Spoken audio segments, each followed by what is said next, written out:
Welcome to the Economic Rockstar Podcast with your host, Frank Conway, connecting brilliant minds in economics and finance. In this week's episode of the Economic Rockstar Podcast, I speak with Jonathan McEvoy, currently an undergrad student of economics at the Waterford Institute of Technology in Ireland. We talk about Jonathan's thought process in understanding economic theory and applying it to the real world, about finding a balance between globalisation and national autonomy, why Ireland should aspire to CERN status, and how the role of economics in science and technology could benefit one another.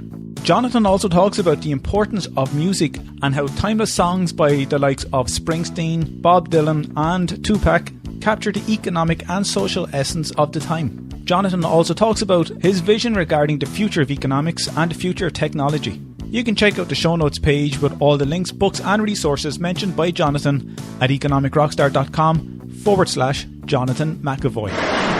Never miss an episode of the Economic Rockstar podcast. Visit economicrockstar.com, submit your name and email, and you will get each episode straight to your inbox. This globalization is happening at the moment. I'm not against it at all. I think it's great because the more output we have, the more welfare we're actually giving as well. But it's those people that are being left behind, and that's kind of like the social justice warrior inside of me coming out here. But we can't leave certain aspects of people behind. The way that you can portray your inner emotion then in the least destructive way, but the most creative way. Perhaps you can use that then to kind of push for a policy to kind of ensure that it doesn't happen again. To make sure that if it does happen again, it's going to be weathered. It's going to have a buffer there. Hi, Frank Conway here, and you're listening to the Economic Rockstar Podcast. I am so honoured to have Jonathan McEvoy join me today. Hi, Jonathan. Welcome to the show. Hey, Frank. Thanks for having me. Jonathan McEvoy is currently an undergrad student of economics at Waterford Institute of Technology in Ireland. He was recently recognised for being in the top 5% of the business school at W.I.T, earning the honour of being on the Dean's List for academic achievement. Jonathan has a unique understanding of the world around us and, together with his love of economics, has a unique perspective on the economics discipline. Jonathan's desire to discover and explore the multitude of economic thinking, from Keynesianism to Marxism, has resulted in him creating a blog called Economics Thoughts of a Student, which can be found at jonathanmcavoy888.blogspot.com. His recent career has prepared him well to be a great public speaker and communicator. Jonathan is also an athlete and a top soccer player, having spent time with English Premier League clubs Manchester City and Tottenham Hotspur. His interests also include health, human rights, politics, civil rights, education, poverty alleviation and science and technology.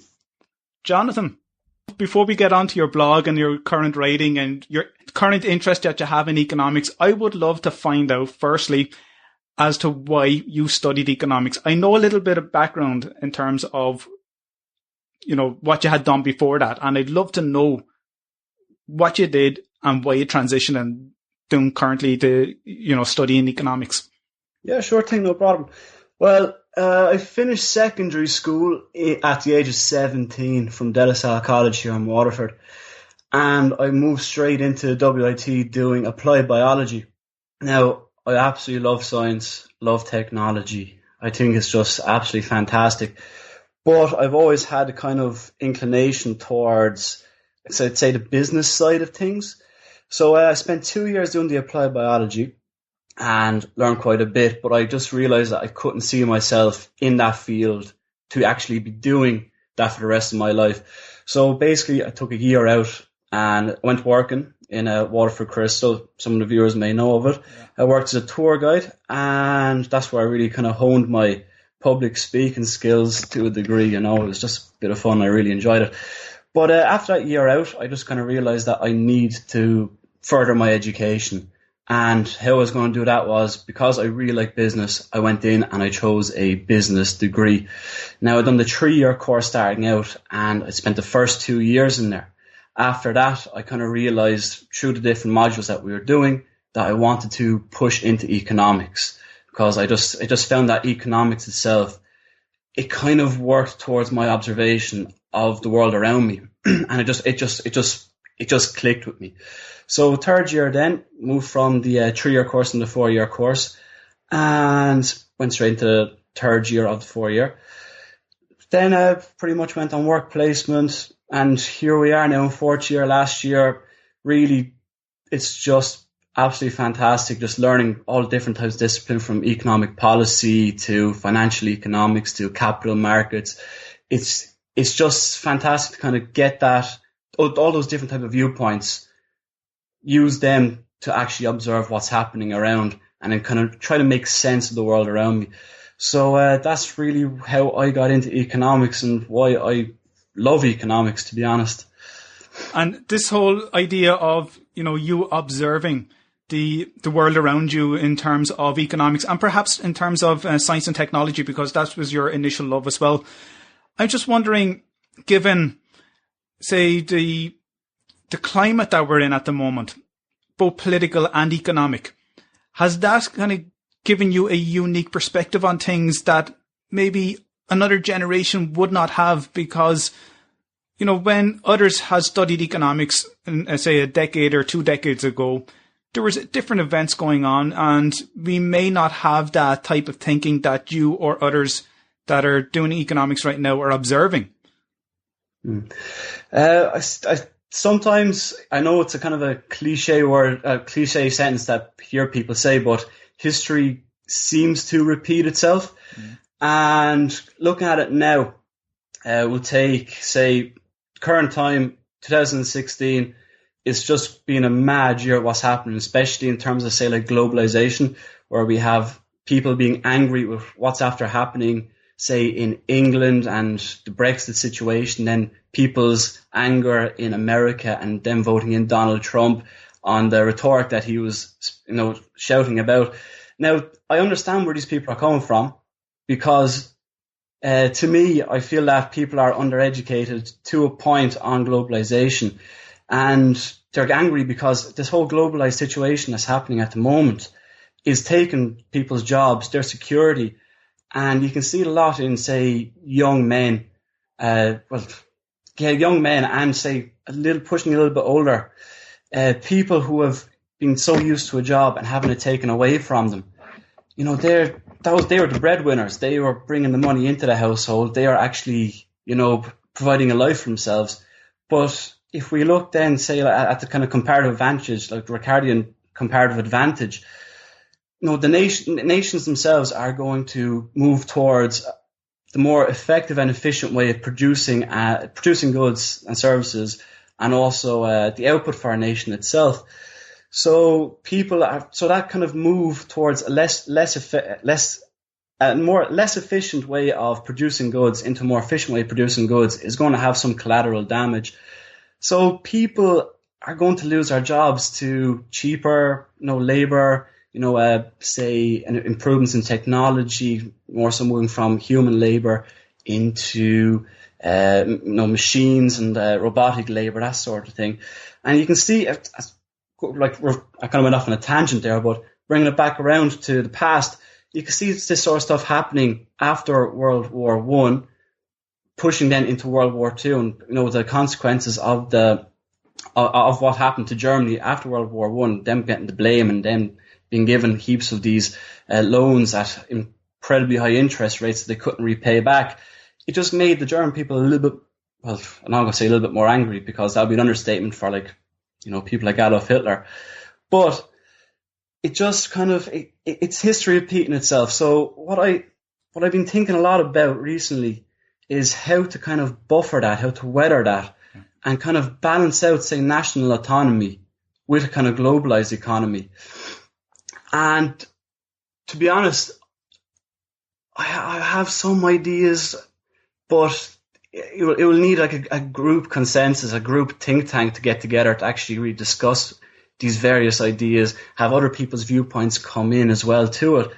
Because if we don't get a kind of a general discussion going on about what's going on here, we're just doomed to repeat ourselves over and over again.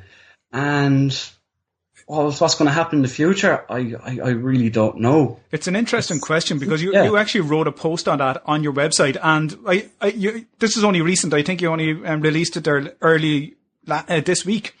It's called "Finding the Balance Between Globalization and National Autonomy," and it's such a great heading because it seems so, in a way, somewhat contradictory to what globalization is and having your national autonomy. But it's so significant to have that autonomy as well. And I don't know, is this where, say, for example, what's happening with the elections politics in terms of what Donald Trump wants to do is bring back the jobs to have them remain in the US, probably cut the tax rates down to very low competitive levels to entice these firms to come back here. But then again, you are... what's the outcome there? You're going against trade agreements, maybe globalization, which expands, as you mentioned in another post, your production possibility frontier and makes everyone better off. Mm-hmm. And you are right by saying we probably need a general consensus on this and the discussion. But your thoughts were very much, I suppose, for me, when I read them, opened my eyes in terms of how this is a reality and we need to do something about it because there are concerns, and there possibly will be concerns for maybe future volatility in that. We do need to start kind of talking about this, and not just economists themselves, but people in the broader spectrum of everything. Scientists, people who are in education, people who are in the labour force. This globalization is happening at the moment. I'm not against it at all. I think it's great because the more output we have, the more welfare we're actually giving as well.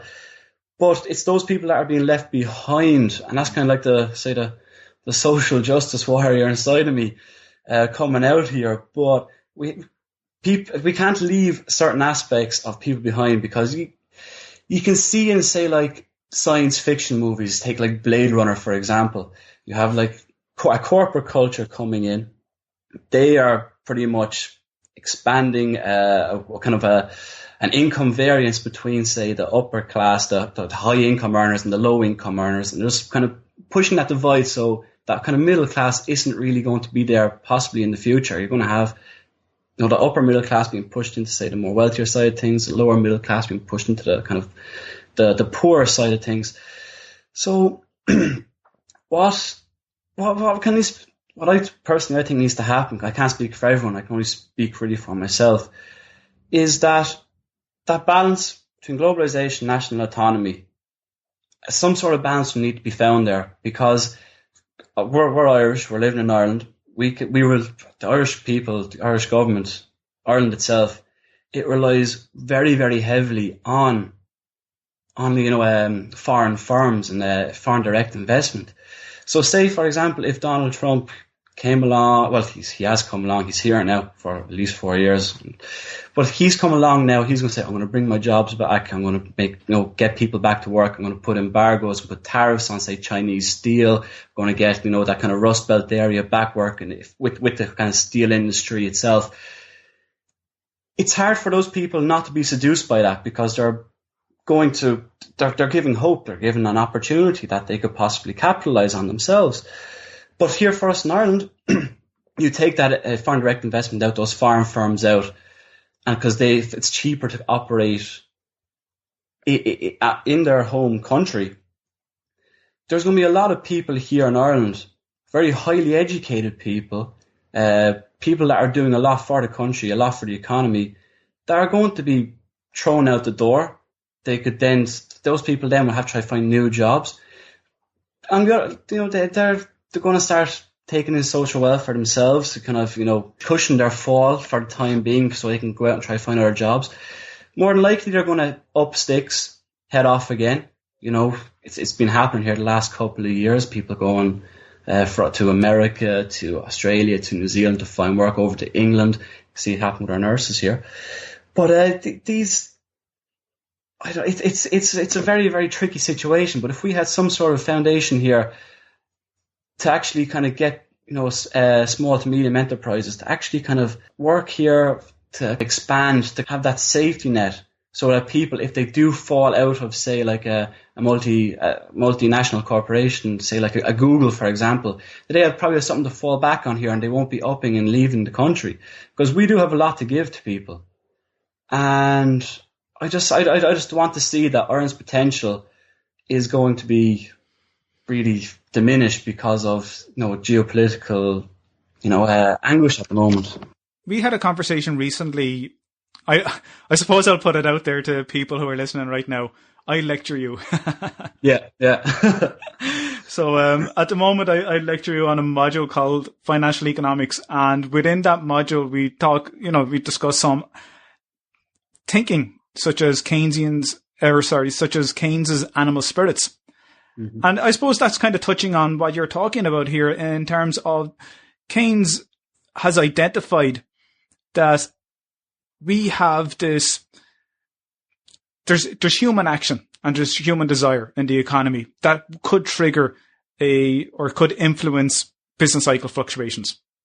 And it's the thinking all along pretty much has been that economic variables such as interest rates or inflation can be controlled in order to try and adjust for those type of fluctuations, whereas government policy could or should be set up not only through maybe, say, with economists to support it, but other people like psychologists, and maybe have a think tank team to support government to introduce policies that would alleviate that type of destruction, household destruction, at a very much a micro level, and how we manage that, how we re-educate people to get people back to employment if an event like that, like what you're talking about, could happen. And there is always that possibility that it can happen. Mm-hmm. And it kind of ties into another blog post that you have discussed, and that's the role of economics and science and technology and how they benefit one another. And you're more talking about here Ireland's status as CERN, C-E-R-N. And because we are not much of a player when it comes to CERN, do we kind of, as a small country, we do punch above our weight. But when it comes to things like this, when it comes to policy, or when it comes to intergovernmental projects, do we not have much of a role to play, or am I missing something? And is this just an example of what we were kind of talking about in terms of our over-reliance on foreign direct investment, our over-reliance on what other governments do that we could end up being badly affected by? Yeah, see, with Ireland's status with, say, CERN, we have some scientific contact with them. Now, Ireland itself, we do a lot, say, in pharmaceuticals, tech, computers. We are pretty, as you said there, we do punch above our weight. Now, if you have something like CERN, one of the biggest scientific experiments ever, with the amount of funding that can pull in, and we're just sitting here, a great country who's actually able to, say, contribute massively to it. One of the lecturers in W.I.T, Cormac O'Rafferty, in physics, perfect example, an incredibly intelligent man who has done work, say, with Stephen Hawking.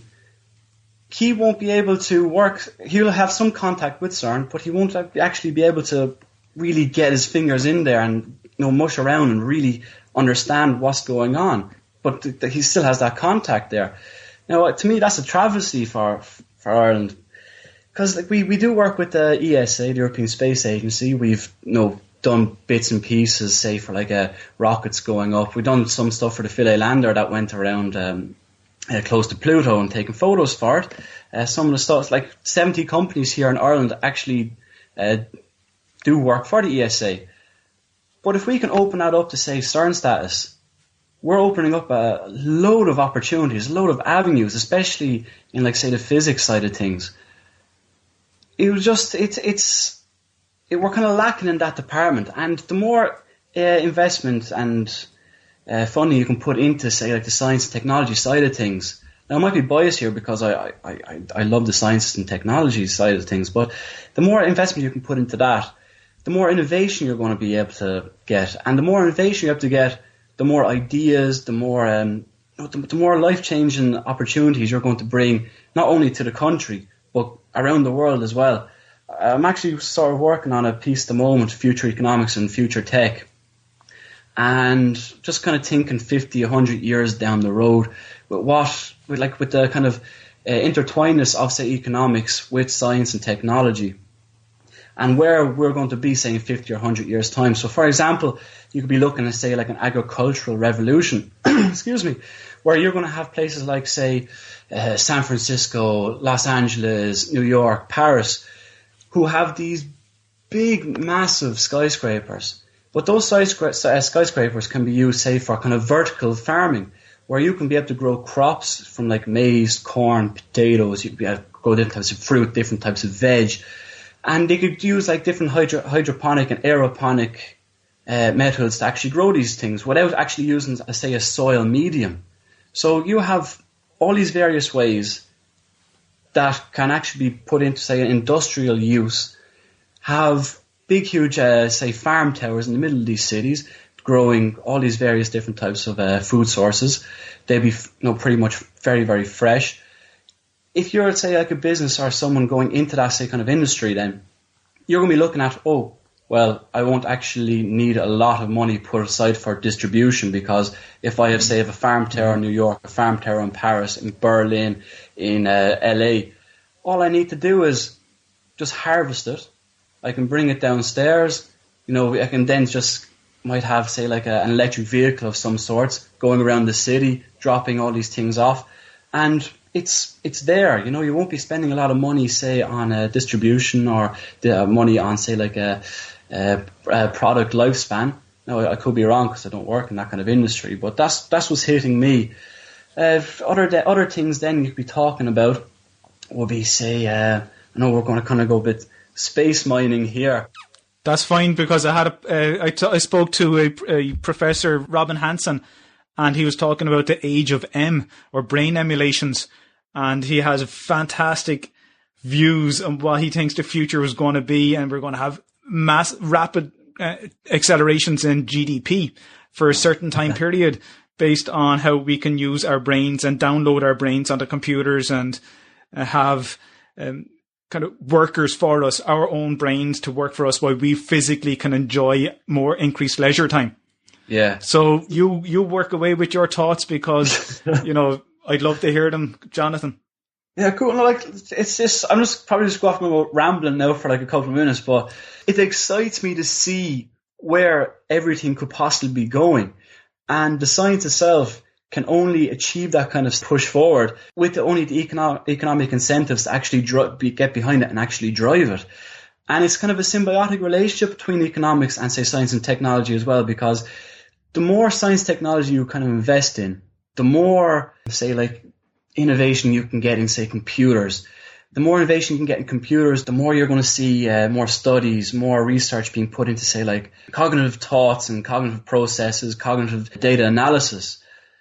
And that itself then can be brought back around and actually be used, say, in the economic directives and policy making to actually go, okay, this is what people are thinking. This is what we think is going to happen. Perhaps if we go down this route, then we can start pushing into something a little bit more deeper, a little bit more, a bit sci-fi, It's. You're quite a visionary, Jonathan, and I think we need that type of vision.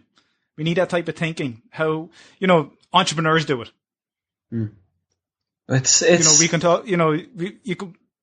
You name one entrepreneur who has a vision and has made it happen, because I don't want to say it. I'm just going to say Elon Musk straight away.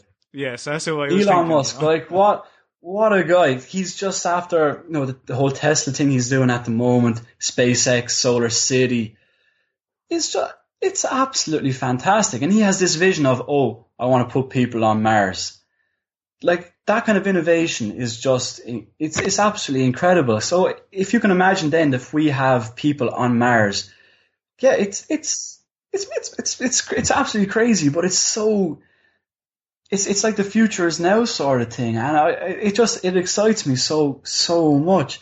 Because if you could, say, get people on Mars, perhaps we could then move to, say, people moving on to Venus or wherever it is. You could then start talking about terraforming and the kind of output that will happen for the world here. And it'll move from, say, like a if you're looking at, say, like a global PPF, you're going to start pushing that global PPF so far that you're going to probably start talking not globalization, but planetization. I never heard of that. That's fantastic.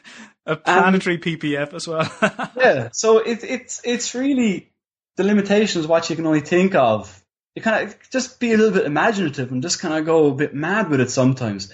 Like if you have an idea, probably a tip for writing or whatever here, but you just write it out. You just keep going. You keep going. It don't matter about the editing. It don't matter about what you're thinking. If you just keep writing it down, you never know where your thoughts are going to bring you. And that kind of what I just said there, going from globalization to planetization, I just wrote that down. I say about 2-3 days ago because it's just something that hit me, and I was like, it's mad. But then again, if you're thinking of, say, going from globalization into a planetization, you're going to have to start thinking then of a balance between, say, like a country's national autonomy, world globalization, and then a balance between the world's globalization and country's national autonomy with interplanetization. It's this kind of balance that will need to be struck. Otherwise, then, if you're kind of blowing this up to a macro view, what's happening at the moment? Like, if you look at the moment, then if you say things are moving out to, say, like Mars to be produced because it's cheaper out there, you're going to have people here on Earth going, wait a second, what's going on? And it's just a bigger version of what's after happening, say, like in America and England at the moment with their kind of leaving the European Union and voting in Donald Trump. It's just a bigger way of thinking of it. Are you an optimist, Jonathan? Sure, I have to be. I have to be. I'm very, very cynical most of the time, but I do like to be optimistic in where things are going.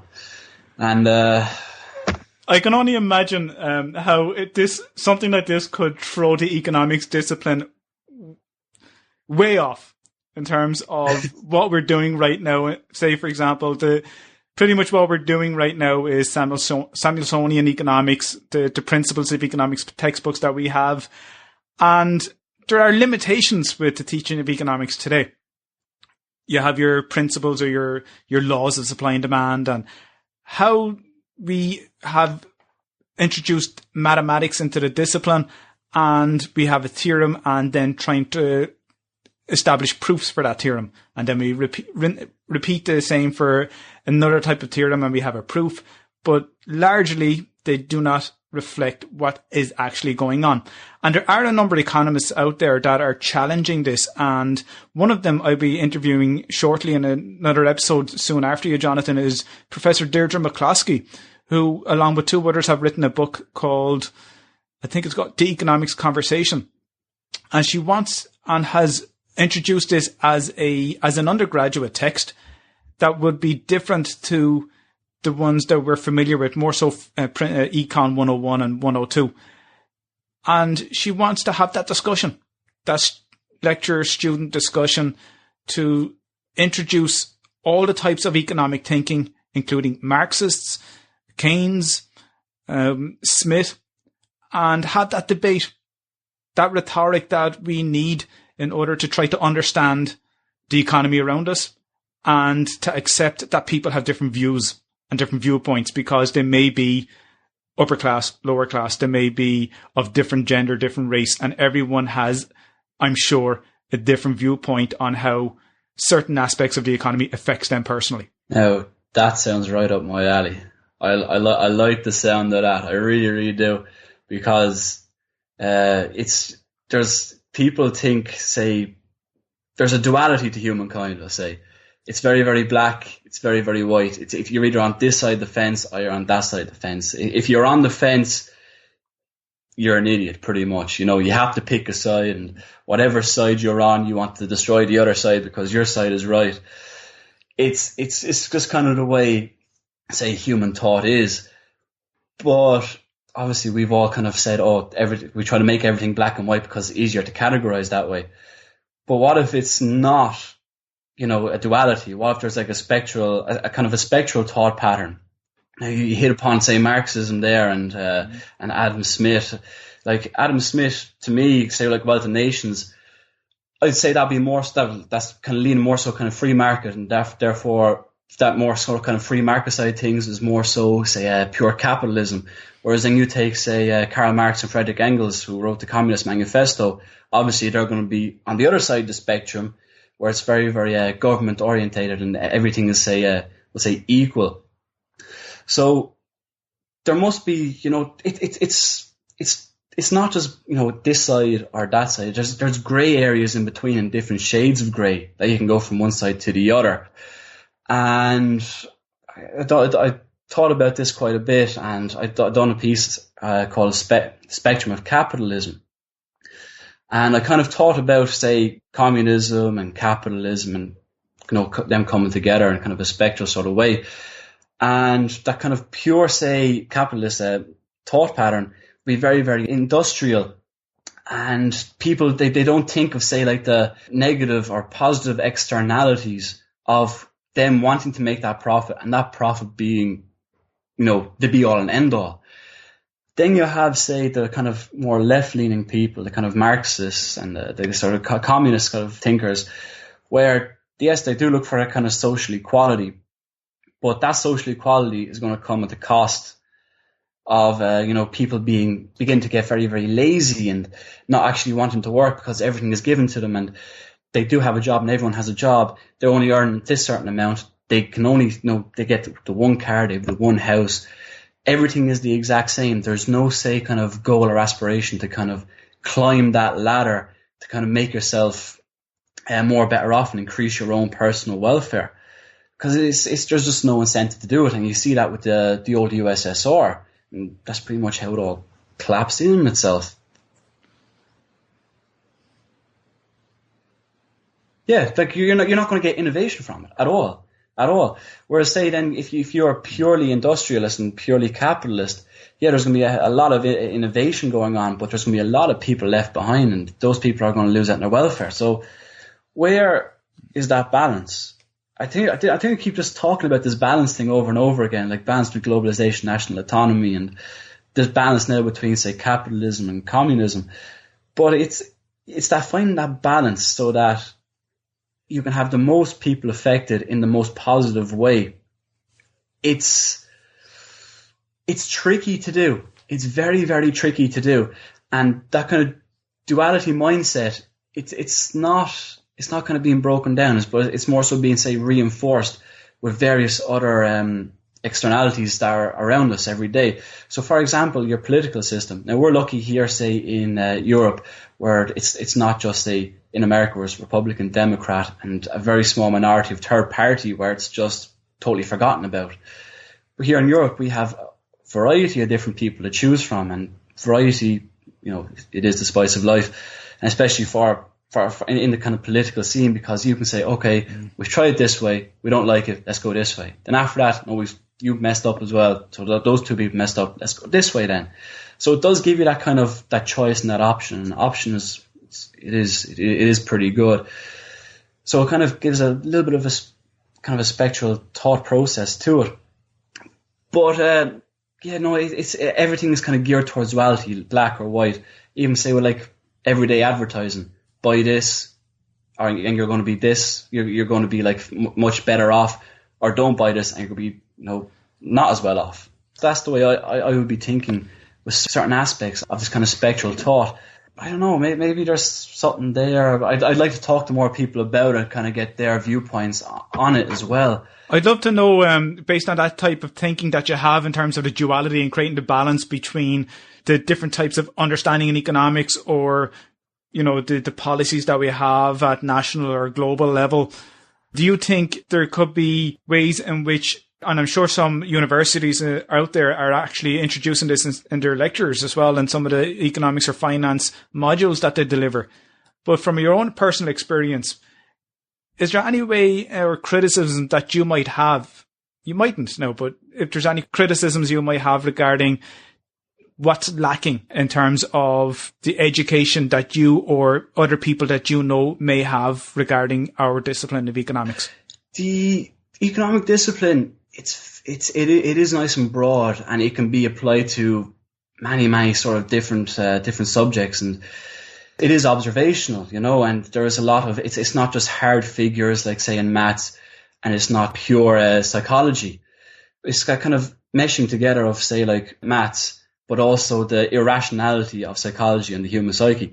So that coming together, it's like a fire. It's going to be a fireworks display, because you won't be able to kind of ground it and really understand it if you just think of it in one way or the other. To me, anyway, how I say sort of go about kind of economic discipline as a whole, I think that we're kind of at the moment, say, where the sciences were back in the 1980s, where if you say you look through different types of films, they're all nerds or dorks or whatever they want to call them. And I think that's where economics is at the moment. But as of now, say, if you look at the physics side of things, or the biology or the chemistry side of things, it's all getting very, very mainstream, and it's very, very popular at the moment. Say, like, you've shows like the Big Bang Theory or Neil deGrasse Tyson doing, say, like Cosmos, and people tuning in because, oh, these people are understanding how the world around me works. I want to know about this. So I think the economics, it needs to kind of be a little bit more mainstream to allow more people to kind of understand it and digest it, and make economics, for want of a better word, sexy. That's really it. And to be able to do that, we will be on the right track. But economics has been tied so much with, say, like politics. And people, even though they have their own viewpoints on politics is, to the majority of people, very, very boring. And it kind of, they tune out after, say, 5 or 10 minutes of certain political agendas or listening. And there's not a lot of people as well getting involved, say, locally or nationally in the political scene. And that's because, it doesn't interest them really to an extent. Yeah, they'll have a viewpoint, but they won't actually get down dirty and understand how the political system works. And I think because economics has been tied to that for so long, and pretty much always has been, it kind of rubs off on economics that way, being a little bit boring. And I don't think that's true at all, because economics it's like the physics of business. It's understanding how everything works. To me, it's absolutely fantastic. But then again, you have economics and finance being taught together. And finance, you take like the likes of, say, Wolf of Wall Street, a very, very glamorous film. It makes finance seem, very sexy. So if we can get economics, yes, it's to do, it has a kind of tendril there in policy and politics. But if we can kind of get it to stick to a little bit more to finance, then I think more people kind of come into it and go, ooh, this is what economists are like. This is how they party. I want to be part of that. And I want to learn more about that. So really, it's kind of being able to expand economics to the wider audience to kind of get a bit of dialogue going between them. Because if you went up to someone in the middle of the street and you said to them, oh, comparative advantage and Dave Ricardo, what you think? They're going to look at you and go, what is this madman doing? So right now, there's a show called Hamilton, and the economists love it. And so do the general public. And he's one of the signatories of the Declaration of Independence. Yes. Yeah. It's a show that's always sold out. There's huge demand for tickets on the black market as well, or other sites. And I interviewed Greg Mankiw, and people can listen to it, episode 111, just 2 from you, Jonathan. And one person in the audience, I also interviewed him. He paid $89 for the ticket, but Greg Mankiw paid $2,500 for the ticket to see the same show. Oh, wow. Now, everyone's talking about Hamilton and the economics within that. But again, at a conference, that same conference that I was at in Florida, the amount of educators there that are doing very creative and innovative things in the classroom to make economics interesting, but just to the student. Obviously, they only have a limited audience, and it's a pity that we can't get that out there. For example, Brian O'Rourke, he uses superheroes and those powers that they have, and talks about the resources, and applies economics. Maybe comparative advantage could be used to explain those type of powers that the superheroes have. And Kim Holder, who I also interviewed, she talked about using music and movies and looking at the concepts in that. And I think this perfectly leads on to the next question that I have, because I'm eager to get on. Well, not eager to get onto it, but it's one of the first posts I read that you had written, Jonathan. And you talk about, music. how to write timeless songs like Springsteen and other artists, to economic resonance in timeless songs and creativity being born from economics. And it touches on what those educators are doing in the classroom today to get people to understand much better the whole idea of economics, whereas you came from a perspective where you understood already, I'm sure, what likes of Springsteen and Bob Dylan are talking about in their lyrics, and how it's timeless and it transcends time in terms of what people experienced at that time. I don't want to really go on about it because I want you to talk about it.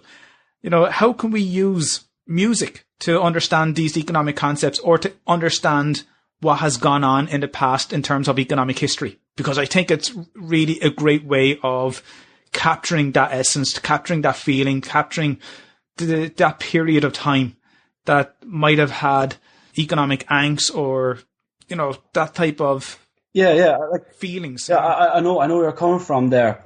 And like the educators who are using, say, like that kind of method to kind of drill home a point about certain economic thinking, it does resonate more with people, because people, they just love music. Everyone has their iPod, everyone has their earphones plugged in. They're all walking around just listening to their music.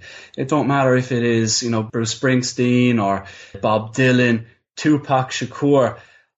All these people who are writing about these, who write these songs and add music to them, but the majority of these songs, it's all coming from a place of, say, like hardship, and that hardship has been brought about from, economic depressions or recessions or economic downturns, because they've been going through this hardship, and then they the way to get it out, get that pain out of them, is to write it down, and that's their medium. That's how they do it, and I think that's why these songs resonate with people so much.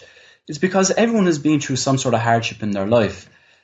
Either it be economically, either it be through romance, either whatever it is, I've been through some sort of hardship. And especially if you've lost your job and you don't know what's going to happen, you don't know how you're going to pay your next bill, you don't know if you're going to be kicked out of your house or not. There's going to be a lot of built up emotion there. And through the arts, through culture, through the medium of music, a lot of that emotion can actually be portrayed perfectly, because some people can't, they won't be able to, say, write it down. Other people then express it in very, very unproductive ways, say, like turning to crime and trying to make ends meet by doing illegal activities. But then other people then are going to look at it and just go, this is where I am, this is where I'm at. The only way I know how to actually kind of simmer myself down and kind of ground myself to realize, okay, this is where I'm at, and I need to kind of work harder. I need to get here to kind of be able to start making money again, to making sure that my family and myself are looked after. They write it in lyrics and they put music to it. I think possibly the best example is going to be Bruce Hornsby and The Range, That's Just the Way It Is.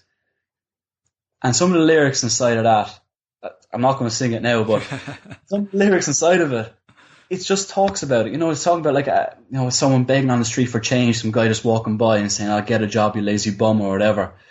It just goes to show that kind of hardship that people do go through. And as well, that kind of hardship, say like that person who's on the street looking for a couple of euros or a couple of dollars to kind of buy themselves a sandwich, and then that guy in the suit who just walks on by and says, "I get a job, you lazy bum." It just kind of shows, especially during the time period those songs were written, it's like that time period, say like the last 40, 50 years, that's when globalizations really started to kick off and kind of cause that little bit of divide. That's my thinking of it anyway. But music itself it just seems to be a perfect way for people to express their emotions. And other people who can't do that need these creative individuals to write that music, and so that they can relate to it, and they need that music in order to able to understand themselves and know that there's other people out there like that. Like, for example, some of the music that you mentioned, or some of the issues that you mentioned, would be like drug use and gangs and crime and racism and segregation. And these are all topics that we see in public debate on the streets. We see it affects the economic welfare of people, affects the economy, And if creative people like Bob Dylan or Tupac are writing music to highlight these difficulties and the plight of people in society, well, then shouldn't we be able to introduce that type of thing in economics and also push government to do something much more to alleviate those problems, and to going back perhaps to what we actually mentioned earlier on and what Keynes has written about, and George Akerlof and Bob Schiller, on the animal spirits, the human action. That's one of the most significant aspects that could affect business cycle fluctuations, depressions, recessions, booms, confidence, lack of confidence, etc. Doesn't matter who you are. You could be as stoic as you want. You could be as emotional as you want. You are going to be subject to that human self, that human condition, that human emotion. It's going to hit you at some stage because you are bound to get overwhelmed. And either if it's through being overwhelmed through an economic purpose or an economic outcome, or, if your heart was broken, it's through the, say, like, economics of romance, we'll say. The way that you can portray your inner emotion then, in the least destructive way, but the most creative way, perhaps you can use that then to kind of push for a policy to kind of ensure that it doesn't happen again, to make sure that if it does happen again, it's going to be weathered, it's going to have a buffer there. And a champion of that is Tupac with the black community in America during the 80s and 90s. He wrote songs. He was thought of as pretty much, I say, a god, and he spoke through his music and certain interviews. He spoke a lot of truth about how people were being left behind, especially, say, that kind of community. They were forced into ghettos. They weren't given opportunities, which I think is just totally wrong, because you need to have opportunities there, which brings it around to, say, government policy, as in, should we begin to, say, like, offer more opportunities to people, or should we take more of, say, like, people's outcomes? Say, like, if someone was making 200 grand a year, someone was making 200 grand a year compared to someone who was making 20 grand a year, do we take more off that person who is perceived to have worked a hell of a lot harder, a hell of a lot longer, and reaping the rewards off it, and take not as much off of, say, someone who earned 20 grand a year who's, say, just starting out, and kind of disincentivize someone who is making a lot of money to kind of say, there's no point in doing this if I'm going to be taxed to the hilt. Let me just take a step back. Or should we use what we have at the moment, continue on a path that we're doing, that we're going, and move in, say, to incentivizing more opportunities-driven economy? Should we get people not start taking a lot from everybody, but using what we are taking, say, through tax revenues and other sort of streams of income, say, into government, and putting that towards opportunity development for certain people? And I suppose that's what you're talking about earlier on regarding trying to get that balance. You don't want to disincentivize people, but you want to encourage other people and give them the opportunity that they may not have in the current social or economic bracket that they may be in today. Yeah. Like, for example, like, I'm just going to round back to the globalization thing again. I know I keep harping on about it, but it's to me, it's very, very prevalent at this moment in time, especially what's happening all around the world. But if you take, say someone loses their job to globalization because it's easier to produce somewhere else, more efficient, it's more effective, it's cheaper, because labor costs are cheaper, say, in a different country, and labor costs are the biggest overhead for a business. Perhaps if that person gets taken out of the workforce and that's all they know, they'll need to go and have some sort of, say, opportunity fallback, so they can be taken and just go, okay, look, listen, you've lost your job at the moment. Perhaps then this is where the economy is going here in this country. It's moving more from, say, a labor-driven economy to a more services-driven economy. We're going to take that person who's lost their job in labor. We're going to go, okay, we're going to educate you now into the reasons, say, why it's after happening, and also where this country is going in the future, and retrain them, re-educate them. We can put you into a new job, and you'll be able to start adding to the output of the economy, adding to the GDP, and making a living for yourself and your family, to hopefully in the future, if you have children, so they can actually start off on your baseline of where you've got to and push on forward and make more money and do more for your family. So How does someone go about that? That's the thing. That's the kind of question, and that's why I love economics, because you have one question, perhaps there are many different people who have different viewpoints and different answers to that, but those answers are going to spread out into even more complex and deeper conversations and questions, and it's just going to keep going and going from there. And it's that kind of thought process will lead to, say, funding and innovation from different sectors to actually go, okay, how are we going to do this? And then just leave you at it. And they're fantastic questions, because you have to ask these questions in order to try and devise or construct solutions, whether they're the best solutions or they're good enough to get started. And I think I'll be posing some of those questions to Professor McCloskey when I actually speak to her soon, because she's all interested in that type of philosophical, psychological and sociological viewpoints on the economic aspects of human behaviour too. Jonathan, I'd love to ask you a number of questions before we wrap up, actually. Sure. And these are questions I generally ask my guests. Because of your thinking, I'd love to know if you could recommend some books to us that we may be interested in based on our conversation, or based on what you actually cherish, really, in terms of who you are, or what how it's influenced your thinking. Okay, cool. Well, a couple of books. I would say Adam Smith's A Wealth of Nations for that kind of capitalist side of thinking. And then also Frederick Engels and Karl Marx's Communist Manifesto for the sort of communist side of thinking, so you can get both perspectives and kind of mesh them together. Also, I know loads of people read them anyway, but I think they're absolutely fantastic. Game of Thrones. George R. R. Martin is fantastic in his way of writing. And if you are interested in writing, read the books and you can kind of see how he's kind of drawn those stories out into kind of, it's as if you're actually reading real history. And also as well, the fact that I really like him is the kind of economics in it and how it works. It's not just, start, middle, end, something's after going wrong, happy ending at the end, that's it. No, it's actually about, this is a war. Why is that war happening? How is it affecting the people of the kingdoms, together? It gets you thinking. And it makes you think, who's going to benefit most from the economics of, say, war? And the person at the moment who's actually standing out for me is Peter Littlefinger Baelish, and how he's actually caused wars, how he has used the funding himself from being master of coin into setting up different ventures. So he's got money coming in. He's talking to the Iron Bank across in Essos, kind of pulling strings. And his way of doing things, very, say, Genghis Khan. It's a meritocracy. Whereas, whatever you put into it, you're going to get out of this sort of thing. It's very interesting, the Game of Thrones books, and also a great read if you want to just kind of just simmer down for a while and just really just listen. Just take it easy. I would have loved to be able to talk more about the economics of the Game of Thrones, because I came across somebody who wrote a couple of articles on that particular topic.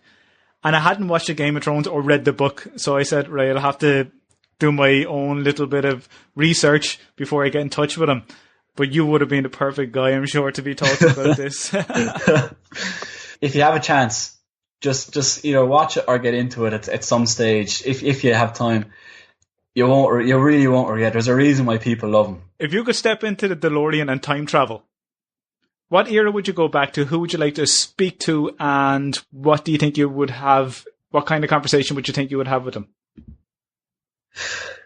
There are 2, maybe 3 people I would love to just go back in time to and have a chat with. First one is Nikola Tesla, the engineer. He was a genius that I admire so much.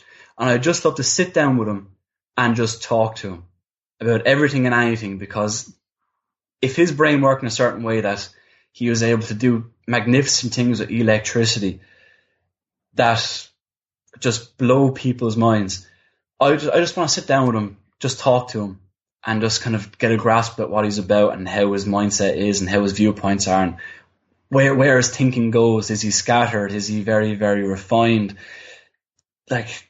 I'd just love to sit down and talk to him just about anything. Such a futurist as well, so yeah. You don't be, if you are anyway self-critical of your own thinking and views, Don't be, because we need people like yourself, that creativity, that vision, the futurist. That means a lot. Thanks. Another person I love to talk to would be John F. Kennedy, late 50s, early 60s. That time period, Cold War era, Bay of Pigs, that whole friction. I just really admire Kennedy, the whole presence he has about him, and how the Kennedy family pretty much went from, going across from a boat in Wexford or whatever to America and making it. It would just be so nice to, again, just sit down with JFK himself and just go, what were you feeling during this time? What was going on during this time? Like, how did you manage to hold it together in such a way that it all just did not fall apart and Armageddon happened? It would just to talk to him about those type of topics would be absolutely fantastic. JFK, what a historical figure. Mm-hmm. Then the third person I'd like to talk to, he's alive today, but I'd love to go back and talk to him, will be a young Warren Buffett. Back in the 1950s when he was starting out. That would be interesting again, to just sit down, realize that this guy is going to be one of the most wealthiest men in the world. What's his mindset? Where's he going with these things? Like, what was his way of thinking of doing various, hitting various targets, various objectives, and where he wanted to go? Those are my three guys that I'd love to go back and talk to. Yeah, they're fantastic. Imagine meeting all those at one point in time. It'd be amazing, wouldn't it? It would be just unbelievable. Jonathan, you alluded to writing tips earlier on, and I just wonder, do you have any advice to write? I don't necessarily mean academic writing, but just writing. If you have something in your mind and you're thinking about it, no matter where you are, if you're driving in a car, pull over the side of the road, either get your phone out, open a notepad, and just write down that thought. Come back to it some later stage, but just start to write. That's probably the only advice I'm going to give anyone who wants to get into writing. Just start to write, because you don't know where your fingers are going to go if you're typing, or where your pen's going to go on the piece of paper if you're writing.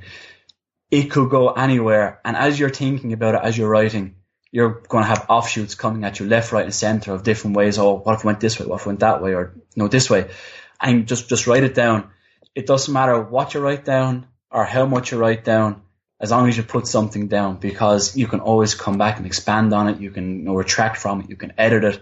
That's all to do in the future. But as long as you just write something down, you're fine. They're fantastic. That's fantastic advice, Jonathan.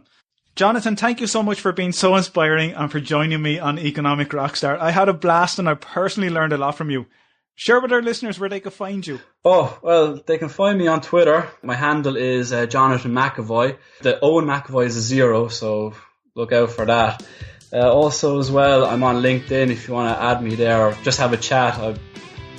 I just love talking to people, or it's really up to yourselves.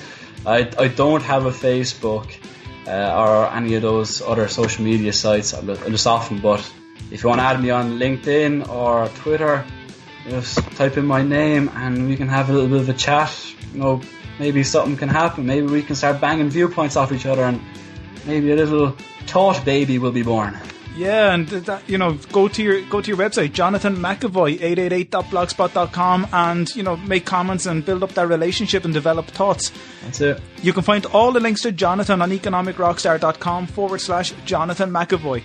Jonathan, thank you so much for being so generous with your time. You are an economic rock star. Thanks, appreciate it. You too.